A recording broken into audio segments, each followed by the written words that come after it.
പുതിയ വീഡിയോ എപ്പിസോഡിലേക്ക് എല്ലാ മാന്യ പ്രേക്ഷകർക്കും സ്വാഗതം. ഇനി ഞാൻ നിങ്ങളുമായി പങ്കുവെക്കുന്ന ഡെയിലി അപ്ഡേറ്റ്സിലെ ആദ്യത്തെ അപ്ഡേറ്റ് WWE ഹോൾ ഓഫ് ഫെയിമറായ സൂപ്പർ താരമായ റെയ് മിസ്റ്റീരിയോയുടെ തിരിച്ചറിവിനോട് അനുബന്ധിച്ചുള്ള പോസിറ്റീവായിട്ടുള്ള അപ്ഡേറ്റ്സ് ആണ്.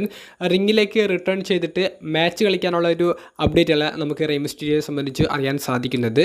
ഓൺ സ്ക്രീനിലേക്കുള്ള റെയ് മിസ്റ്റീരിയോയുടെ തിരിച്ചറിവിനോട് അനുബന്ധിച്ചാണ് നമുക്കൊരു വാർത്ത അറിയാൻ സാധിക്കുന്നത്. ഇന്ന് WWEയും AAA എന്ന് പറയുന്ന പ്രൊമോഷനും കൂടി വേൾഡ്സ് കൊളൈഡ് എന്ന് പറയുന്ന ഒരു ഇവൻറ്റ് കുറച്ച് മണിക്കൂറുകൾക്ക് ശേഷം നടത്തുന്നുണ്ട്. അത് നമുക്ക് ഇന്ത്യയിൽ യൂട്യൂബിലൂടെ ലൈവായി കാണാൻ സാധിക്കും. പുലർച്ചെ 12:30 മുതലാണ് വേൾഡ്സ് കൊളൈഡ് എന്ന് പറയുന്ന ഇവൻറ്റ് ആരംഭിക്കുന്നത്.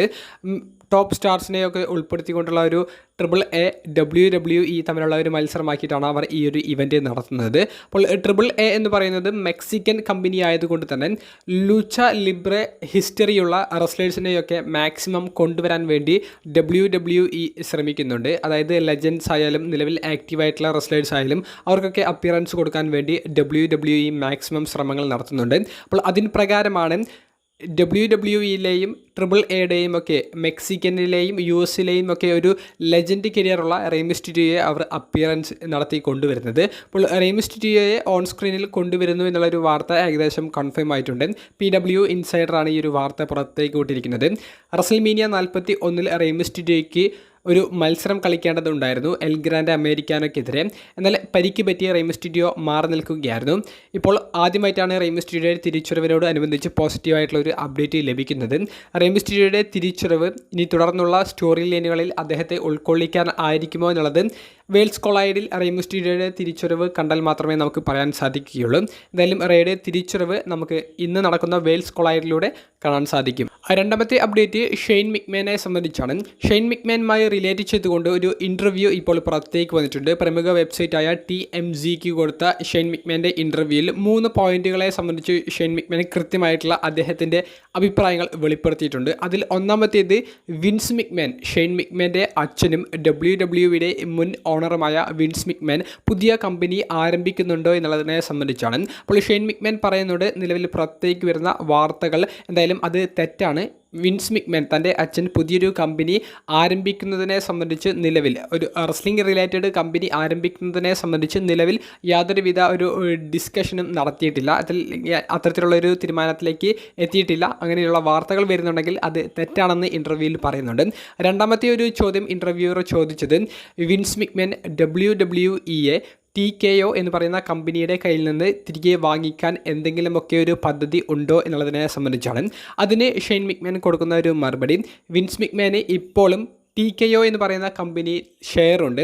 അപ്പോൾ അദ്ദേഹത്തിൻ്റെ കയ്യിലുള്ള ആ ഒരു ഷെയർ വെച്ച് നോക്കുമ്പോൾ അത് വലിയ ഷെയർസ് തന്നെയാണ്. അപ്പോൾ അദ്ദേഹത്തിന് ഇപ്പോഴും അതിലൊരു ഷെയർ ഉള്ളത് കൊണ്ട് തന്നെ ഒറ്റയടിക്ക് നമുക്ക് TKO എന്ന് പറയുന്ന കമ്പനിയിൽ നിന്ന് WWEയെ വിൻസ് മിക്മാൻ വാങ്ങും എന്ന് പറയാൻ സാധിക്കില്ല. പക്ഷേ ഒന്നും നമുക്ക് ഉറപ്പിച്ച് പറയാൻ സാധിക്കില്ല. ചിലപ്പോൾ അത്തരത്തിലുള്ളൊരു കാര്യം നടന്നേക്കാം. നിലവിൽ എന്തായാലും വാങ്ങാനുള്ളൊരു പദ്ധതി വിൻസ് മിക്മാന് ഉള്ളതായിട്ട് തനിക്ക് തോന്നുന്നില്ല. പക്ഷേ ഞാൻ അതും തള്ളിക്കളയുന്നില്ല എന്നുള്ളതും ഷെയ്ൻ മിക്മാൻ പറയുന്നുണ്ട്. അപ്പോൾ വിൻസ് മിക്മാൻ കമ്പനി തിരികെ വാങ്ങില്ല എന്നുള്ളത് ഷെയ്ൻ മിക്മാൻ പറയുന്നില്ല. ഒരു 50-50 ചാൻസ് ആ ഒരു പോയിന്റിൽ ഉണ്ട് എന്നുള്ളത് ഷെയ്ൻ മിക്മാൻ വെളിപ്പെടുത്തിയിട്ടുണ്ട്. ഏറ്റവും അവസാനമായി ചോദിക്കുന്ന ഒരു ചോദ്യം നമ്മളെല്ലാവരും ആവേശത്തോടു കൂടി അറിയുന്നത്, AEW ഓണറായ ടോണി ഗാനും ഷെയ്ൻ മിക്മാനും എയർപോർട്ടിൽ വെച്ച് മീറ്റ് ചെയ്യുകയുണ്ടായി. ടോണി ഗാൻ മാത്രമല്ല ദി യങ് ബക്സ് എന്ന് പറയുന്ന AEWൻ്റെ എക്സിക്യൂട്ടീവ് വൈസ് പ്രസിഡൻറ്റേഴ്സും അവിടുത്തെ ടോപ്പ് റെസ്ലേഴ്സും അവരുമായിട്ടും ഷെയ്ൻ മിക്മാൻ ഒരു മീറ്റിംഗ് നടത്തുകയുണ്ടായി. അപ്പോൾ ആ ഒരു മീറ്റിങ്ങിനെ സംബന്ധിച്ച് ചോദിച്ചപ്പോൾ AEW സക്സസ് ആയി മുന്നോട്ടേക്ക് പോകട്ടെ എന്നുള്ള തലത്തിൽ നടത്തിയ ഒരു മീറ്റിംഗ് ആണ്.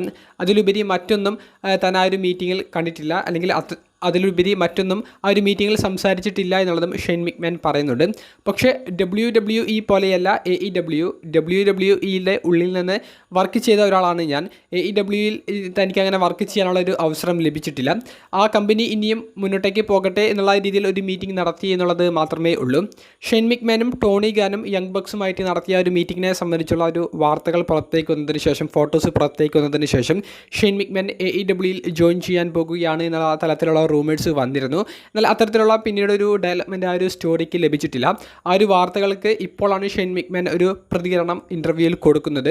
എന്തായാലും ഷെയ്ൻ മിക്മാൻ പോസിറ്റീവായിട്ട് തന്നെയാണ് എല്ലാ കാര്യങ്ങളെയും കാണുന്നത്.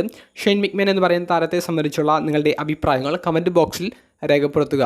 ഏറ്റവും അവസാനമായി പങ്കുവെക്കാനുള്ളത് ഹോൾ ഓഫ് ഫെയിമറായ ഗോൾഡ്ബർഗ് എന്ന് പറയുന്ന സൂപ്പർ താരത്തെ സംബന്ധിച്ചാണ്.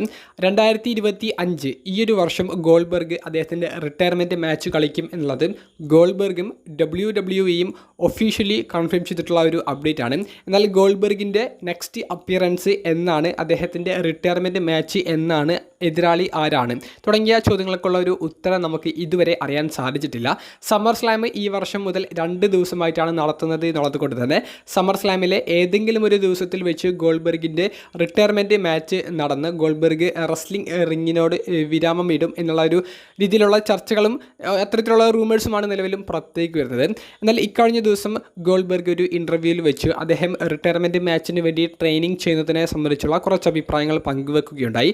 തനിക്ക് ട്രെയിൻ ചെയ്യുന്നതിൻ്റെ ഭാഗമായിട്ട് റിങ്ങിൻ്റെ റോപ്സിനിടയിലൂടെ കിടന്ന് ഓടുമ്പോൾ പോലും തനിക്ക് വലിയ വേദനകൾ ഉണ്ട്, തൻ്റെ കാലുകൾ അതിന് സമ്മതിക്കുന്നില്ല എന്നുള്ളതാണ് ഗോൾഡ്ബർഗ് പറയുന്നത്. കാരണം അദ്ദേഹത്തിൻ്റെ ഫുൾ ടൈം കരിയറിൽ അദ്ദേഹം കുറേയധികം ഇഞ്ചുറികൾ നേരിട്ടിട്ടുണ്ട്.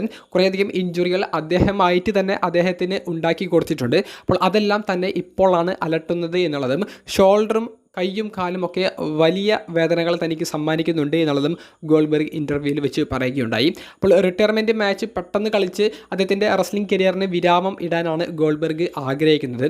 റൂമേഴ്സ് അനുസരിച്ച് 2 പേരുകളാണ് നമുക്ക് കേൾക്കാൻ സാധിക്കുന്നത്. അതിൽ 2 പേരുടെയും പേര് നിങ്ങൾക്ക് വളരെ വ്യക്തമാണ്. ഒന്ന് ഗുന്തർ തന്നെയാണ് ഗോൾഡ്ബർഗിനെ ഇതിന് മുൻപ് ബാഡ് ബ്ലഡ് പ്രീമിയം ലൈവ് ഇവൻറ്റിൽ കഴിഞ്ഞ വർഷം ചലഞ്ച് ചെയ്തത്. അപ്പോൾ ബാഡ് ബ്ലഡ് പ്രീമിയം ലൈവ് ഇവൻറ്റിൽ ആ ഒരു ചലഞ്ച് വന്നതിന് ശേഷം ഗുന്തറും വേഴ്സസ് ഗോൾഡ്ബർഗ് തമ്മിലുള്ള ഒരു റിട്ടയർമെൻറ്റ് മാച്ചിൻ്റെ സാധ്യതകൾ വളരെ വലുതായിരുന്നു. ഗോൾഡ്ബർഗ് തന്നെ പിന്നീട് ഇൻ്റർവ്യൂവിൽ പറഞ്ഞ ഒരു പേരാണ് ബ്രോൺ ബ്രേക്കറിൻ്റെ പേര്. ബ്രോൺ ബ്രേക്കറിന് നിലവിൽ കൊടുക്കുന്ന ഒരു സ്റ്റോറി അനുസരിച്ച് അതിൻ്റെ സാധ്യതകൾ വളരെ കുറവാണ്. അപ്പോൾ നിലവിൽ ഗുന്തറിന് തന്നെയാണ് സാധ്യത കൂടുതലുള്ളത്. അപ്പോൾ ഇത്തരത്തിലുള്ള ഒരു റൂമേഴ്സ് നിലനിൽക്കുന്ന ഒരു സമയത്ത് തന്നെയാണ് അദ്ദേഹത്തെ അലട്ടുന്ന വേദനകളെ സംബന്ധിച്ച് ഇൻ്റർവ്യൂവിൽ പറയുന്നത്. ഗോൾഡ്ബർഗ് എന്ന് പറയുന്ന ഹോൾ ഓഫ് ഫെയിമറെ സംബന്ധിച്ചുള്ള നിങ്ങളിൽ ഓർമ്മയിൽ നിൽക്കുന്ന കുറച്ച് മൊമെൻറ്റ്സ് അതൊക്കെ ഒന്ന് കമൻറ്റ് ബോക്സിൽ രേഖപ്പെടുത്തുക.